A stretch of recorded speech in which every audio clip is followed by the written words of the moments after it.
आज हम लोग बात कर रहे हैं पीसीएस एग्जाम प्री 2023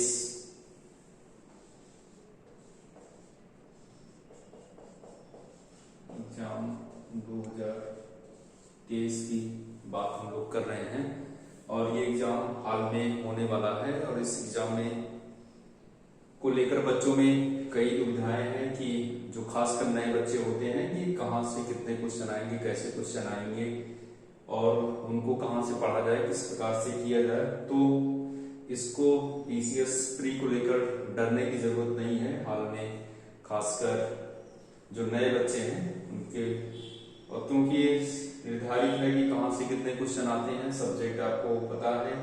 तो इसके लिए सबसे पहले आपको ये मालूम होना चाहिए कितने सब्जेक्ट हैं जो यहाँ पर पूछे जाते हैं। तो यहाँ पर कॉन्स्टिट्यूशन से क्वेश्चन आता है, जियोग्राफी से क्वेश्चन आता है ना। और इसके बाद फिर आपका इकोनॉमिक्स से क्वेश्चन आता है, आपके क्वेश्चन आते हैं साइंस से, है ना, साइंस से क्वेश्चन आते हैं आपके, और आपके क्वेश्चन आते हैं एनवायरमेंट से, और आपके क्वेश्चन आते हैं हिस्ट्री से, और आपके क्वेश्चन आते हैं करंट अफेयर से। करंट अफेयर से आपके क्वेश्चन आते हैं, और यहां से क्वेश्चन आते हैं यूपी, और यहां से क्वेश्चन आते हैं पॉपुलेशन, है ना। इतने जगह से आपके क्वेश्चन आते हैं, है ना। संविधान से क्वेश्चन आपके आते हैं, भूगोल से क्वेश्चन आते हैं, आपके अर्थशास्त्र से क्वेश्चन आते हैं, और इसके बाद विज्ञान से क्वेश्चन आते हैं, और इसके बाद पर्यावरण से क्वेश्चन आते हैं, है ना। और इसके बाद आपका इतिहास हो गया, इतिहास से क्वेश्चन आते हैं। इसके बाद समसामयिक घटना, है ना। इसके बाद उत्तर प्रदेश हो गया, और आपकी जनसंख्या, यहां से आपके क्वेश्चन आते हैं। तो अब आपको ये भी देखना है कि कहां से कितने क्वेश्चन आते हैं। लगभग अगर आपको कॉन्स्टिट्यूशन की बात करें तो 15 से 20 क्वेश्चन आते हैं। इसके बाद फिर ज्योग्राफी की बात करें तो ज्योग्राफी में भी 15 से 20 क्वेश्चन आते हैं। इकोनॉमिक्स से भी 10 से 15 क्वेश्चन, और साइंस से 25 क्वेश्चन के आसपास या 30 क्वेश्चन हो सकता है। एनवायरमेंट से 15 से 20 क्वेश्चन हो सकता है। हिस्ट्री से 30 से 40 क्वेश्चन भी हो सकता है। फिर इसके बाद करंट अफेयर से 30 से 40 क्वेश्चन आते हैं। यूपी से 10 से 15 क्वेश्चन हो सकता है। पॉपुलेशन से 10 से 12 क्वेश्चन। ये आपका ग्राफ हो गया जो आपके यूपी पीसीएस प्री एग्जाम में अब तक इस तरह का आंकड़ा रहा है। तो टोटल 100, टोटल की अगर बात करें, टोटल की बात करें तो 150 इतने क्वेश्चन आते हैं। तो अरेंजमेंट के हिसाब से आते हैं कि अगर यहाँ पर कम हो गया तो कहीं कम ज्यादा होता है, हिसाब से क्वेश्चन पूछे जाते हैं। देखिए इसमें प्री के लिए आपको ये करना होगा कि जो सब्जेक्ट आप देख रहे हैं, इन सब्जेक्टों में से कुछ सब्जेक्ट ऐसे हैं जहां से आपकी गलतियां नहीं होनी चाहिए। तो इन सब्जेक्टों में से सबसे पहले तो आपका संविधान है। संविधान से क्वेश्चन आप कम समय में मेहनत करके संविधान पोर्शन को बहुत अच्छे से आप तैयार कर सकते हैं। तो संविधान के लिए कुछ किताबें आप ले सकते हैं, जिसमें से टाटा मैकग्रा-हिल्स की किताब है, यस लक्ष्मीकांत की, और डीडी बसु को आप पढ़ सकते हैं। 2 किताबें पर्याप्त हैं आपके लिए। या प्रतियोगिता साहित्य सीरीज उधर ले सकते हैं।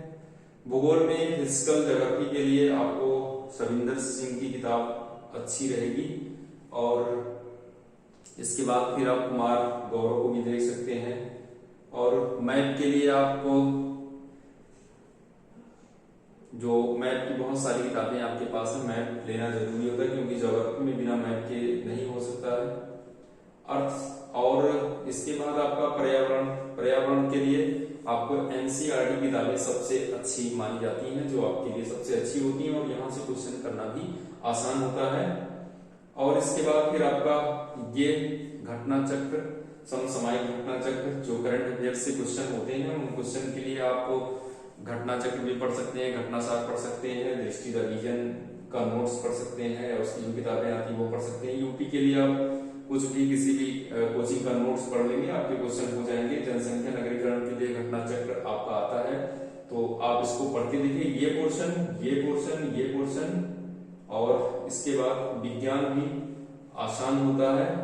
ये यहाँ पर आपको ज्यादा फोकस इसलिए करना चाहिए क्योंकि यहाँ से क्वेश्चन अगर आपके गलत होते हैं तो प्री पास होने में थोड़ा सा दिक्कत हो सकती है, तो इसलिए आपको इन चीजों पर ध्यान देना होता है। फिर अर्थशास्त्र में और भूगोल में यहाँ से जो क्वेश्चन आते हैं वो करंट अफेयर से रिलेटेड क्वेश्चन होते हैं। परंपरागत क्वेश्चन भी पूछे जाते हैं, लेकिन ज्यादातर क्वेश्चन करंट अफेयर से जुड़े होते हैं, यहाँ पर भी।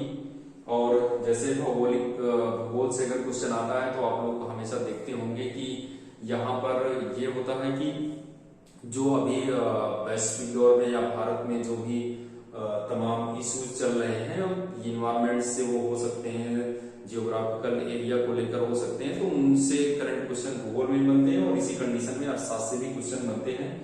तो आपको ये चीजें पढ़नी है और यहाँ से गलतियां नहीं होनी चाहिए, खासकर संविधान से, करंट अफेयर से, यूपी से, जनसंख्या से और विज्ञान से।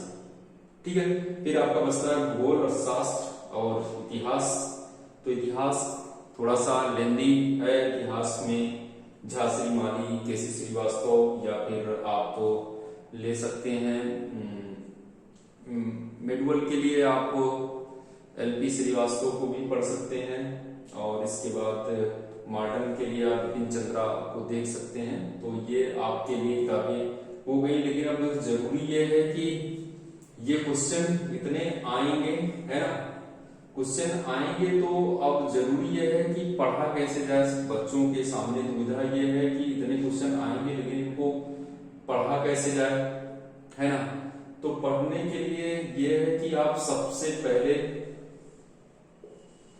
पीसीएस का 5 ईयर का आप साल पेपर ले लें, और उन साल पेपर में आप देखने की कोशिश करें इन 5 सालों में कहां से क्वेश्चन, 5 सालों में कहां से क्वेश्चन आए हैं, कितने क्वेश्चन आए हैं, है ना, कितने क्वेश्चन आए हैं। आपको ये 5 साल के साल पेपर लेने से ये होगा कि आपको ये पता चल जाएगा कहां से क्वेश्चन आते हैं। ठीक है, दूसरा ये है कि उन क्वेश्चन का नेचर क्या है ना। तो इतना करने के बाद आपको ये पता चल जाएगा कि किस टाइप के क्वेश्चन आते हैं। फिर आपको ये डिसाइड करना होगा कि किस सब्जेक्ट में हमको कहां से क्या पढ़ना है। ये मैराथन की दौड़ तो है नहीं, बस आप स्टार्ट किए और शुरू हो गए दौड़ना। तो इसके लिए जरूरी है कि आप जैसे संविधान पढ़ रहे हैं तो आप सबसे पहले देख लें संविधान से कहां से क्वेश्चन पुट अप किए जाते हैं, किस टाइप के क्वेश्चन पुट अप किए जाते हैं, ये बहुत मैटर रखता है। तो सबसे ज्यादा जरूरी है कि आप सबसे पहले 5 साल का जो अभी हाल के, ये नहीं, अब शुरुआती के, जैसे अगर आप ले रहे हैं तो 2018 से लेकर 2022 का पेपर आप देख लें तो आपको पता चल जाएगा कि किस तरह के क्वेश्चन पूछे जा रहे हैं, हाल का ट्रेंड क्या है, उस ट्रेंड के हिसाब से आप क्वेश्चन देख लें तो आपको आसानी होगी पढ़ने में। वरना जीएस तो इतना व्यापक है कि आप गोते लगाते रहेंगे और आपका प्री तक नहीं हो पाएगा। दूसरा तरीका यह है कि कुछ लोग ऐसा करते हैं कि जो अब तक पीसीएस का एग्जाम हुआ है उस एग्जाम के सारे पेपर जो अभी तक हुए हैं उनको वो सॉल्व कर लेते हैं, उन्हीं को पढ़ के। और इससे क्या होता है कि एक तो आपका एक क्वेश्चन बैंक तैयार हो जाता है, और दूसरा ये है कि आपको ये भी समझ में आ जाता है किस टाइप के क्वेश्चन पीसीएस में पूछे जाते हैं। तो पीसीएस प्री के लिए मेरे हिसाब से इस तरह से अगर आप फोकस करें तो 2023 प्री एग्जाम क्रैक करना कोई बड़ी बात नहीं है, और आप कर भी सकते हैं। तो आप फोकस यही करें कि कहां से क्वेश्चन, किस प्रकार के क्वेश्चन आते हैं, कहां हमको पढ़ना है, कितना पढ़ना है, ये बहुत जरूरी है। अगर आप इन बातों को नहीं समझते हैं तो फिर ये आपके लिए चैलेंजिंग हो सकता है। दूसरा पेपर ये है कि सी सेट का पेपर होता है। सी सेट में पासिंग होता है तो उसमें बहुत ज्यादा डरने की जरूरत नहीं, उसमें सब लोग पासिंग हो जाते हैं। तो मेन ये है कि जो आपकी मेरिट निर्धारित करता है उसके लिए आपको फोकस करना होगा, और इस मेरिट में जो आता है लगभग 95 से लेके 110 तक मेरिट जा सकती है। और ये मेरिट डिपेंड करती है कि नेचर ऑफ पेपर क्या है ना, इस पेपर का नेचर ऑफ पेपर क्या है ना, पेपर क्या है उसके हिसाब से आपको क्वेश्चन आते हैं। तो कोशिश ये होनी चाहिए कि आप सबसे पहले इन 5 साल के पेपर को लो, उसको उठाएं और उसको देख लें कि विगत 5 सालों में किस तरह के क्वेश्चन पूछे गए हैं। उस हिसाब से आप फोकस करेंगे तो आप बहुत आसान तरीके से पीसीएस प्री का एग्जाम क्रैक कर सकते हैं। इसमें डरने की कोई जरूरत नहीं है। अगर आप नए भी हैं तो नए लोगों के लिए सबसे ज्यादा जरूरी है कि आप इस पैटर्न को फॉलो करें, तो आप 2 से 3-4 महीने में कवर कर सकते हैं। तो आप इस चीज को अपनाएं, मुझे लगता है कि आप बेहतर कर पाएंगे।